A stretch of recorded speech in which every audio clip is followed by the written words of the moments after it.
जय श्री कृष्णा। सभी को राधे राधे। माता सीता का हरण। दोस्तों, बात उन दिनों की है जब माता सीता, श्री राम जी और श्री लक्ष्मण जी वन में रहते थे, एक कुटिया में। वहां से एक राक्षस सुंदर जानवर का रूप धरकर कुटिया के बाहर से निकला, तो उस पर माता सीता को मोह आ गया।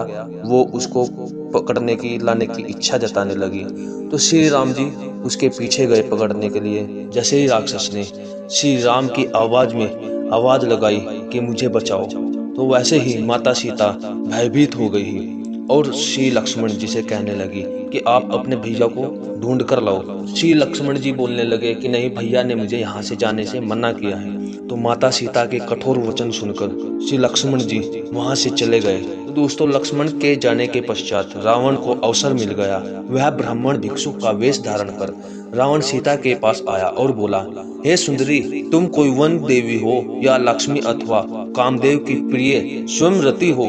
इस पृथ्वी पर तो मैंने तुम्हारे जैसी रूपवती युवती मैंने आज तक इस संसार में नहीं देखा। तुम कौन हो, किसकी कन्या हो और इस वन में किस लिए निवास कर रही हो?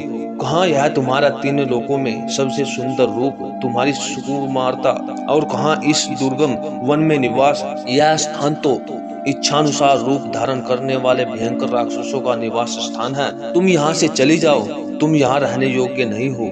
सीता ने कहा, है ब्राह्मण, मेरा नाम सीता है। मैं मिथिला नरेश जनक की पुत्री और अयोध्यापति दशरथ के ज्येष्ठ पुत्र की रामचंद्र की पत्नी हूँ। पिता की आज्ञा से मेरे पति अपने भाई भरत को अयोध्या का राज्य देकर 14 वर्ष के लिए वनवास कर रहे हैं। उन पराक्रमी सत्यपरायण वीर के साथ मेरे तेजस्वी देवर लक्ष्मण भी हैं। आप अतिथि हैं, अतः इस आसन पर बैठकर यह जल और फल ग्रहण कीजिए। मेरे पति अभी आते ही होंगे। अब आप बताइए महात्मन, आप कौन हैं और यहाँ किस उद्देश्य से पधारे हैं? सीता का प्रश्न सुनकर रावण गरज कर बोला, हे सीते, मैं तीनों लोगों 14 भुवनों का विजेता महाप्रतापी लंकापति रावण हूँ, जिसके नाम से देवता, दानव, यक्ष, किन्नर, गंधर्व, मुनि सभी भयभीत रहते हैं। इंद्र, वरुण, कुबेर जैसा देवता जिसकी सेवा करके अपने आप को धन्य समझते हैं। मैं तुम्हारे लावण्य में सौंदर्य को देखकर अपनी सुंदर रानियों को भी भूल गया हूँ और मैं तुम्हें ले जाकर अपनी भार्या बनाना चाहता हूँ। हे मर्गलोचन्य, तुम मेरे साथ चलकर नाना देशों से आई हुई मेरी अत्यंत सुंदर रानियों पर पटरानी बनकर शासन करो। मेरी नगरी लंका की सुंदरता को देखकर तुम इस वन के कष्टों को भूल जाओगी, इसलिए मेरे साथ चलने को तैयार हो जाओ। रावण का नीचतापूर्ण प्रस्ताव सुनकर सीता क्रुद्ध स्वर में बोली, हे अधम राक्षस, तुम परम तेजस्वी, अद्भुत पराक्रमी और महान योद्धा रामचंद्र के पराक्रम को नहीं जानते, इसलिए तुम मेरे सम्मुख यह कुत्सित प्रस्ताव रखने का दुस्साहस कर रहे हो। अरे मूर्ख, क्या तू वनराज सिंह के मुख में से उसके दांत उखाड़ना चाहता है? तेरे सिर पर काल नाच रहा है, इसलिए तू यह घृणित प्रस्ताव लेकर यहाँ आया है। तेरी मृत्यु हुई तुझे यहाँ लेकर आई है। सीता के ये अपमानजनक वाक्य सुनकर रावण अत्यंत कुपित हो गया। आंखें लाल करते हुए उसने कहा, सीते, तू मेरे बल और प्रताप को नहीं जानती। मैं आकाश में खड़ा होकर पृथ्वी को गेंद की भांति उठा सकता हूँ, अतः समुद्र को एक चुल्लू में भर कर पी सकता हूँ। मैं तुझे लेने के लिए आया हूँ और लेकर ही जाऊंगा।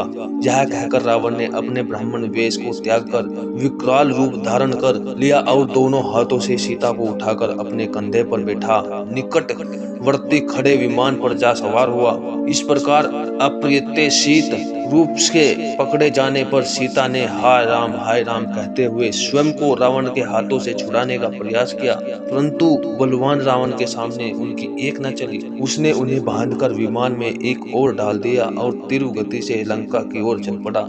सीता निरंतर विलाप किए जा रही थी, हाँ राम, पापी रावण मुझे ले जा रहा है। हे लक्ष्मण, तुम कहाँ हो? तुम्हारी बलवान भुजाएं इस समय इस दुष्ट से मेरी रक्षा क्यों नहीं करती? हाय, आज के कई की मनोकामना पूरी हुई। इस प्रकार विलाप करती हुई सीता ने मार्ग में खड़े जटायु को देखा। जटायु को देखते ही सीता चिल्लाई, हे आर्य जटायु, देखो लंका का यह दुष्ट राजा रावण मेरा अपहरण कर रहा है। मेरा अपहरण करके लिए जा रहा है। इस नरादम से आप मेरी रक्षा करने में आप असमर्थ हैं, क्योंकि यह बलवान है और अनेक युद्धों में विजय पाने के कारण इसका दुस्साहस बढ़ा हुआ है। आप रावण द्वारा मेरे हर लिए जाने का यह वृत्तांत मेरे पति से तो अवश्य ही कह देना। दोस्तों, यह थी माता सीता हरण की एक सच्ची कहानी। अगर आपको अगला पार्ट देखना है तो हमारे चैनल को सब्सक्राइब जरूर करना, और वीडियो आपको अच्छी लगी तो लाइक करके शेयर जरूर करना। जय श्री कृष्णा, राधे राधे, जय श्री राम।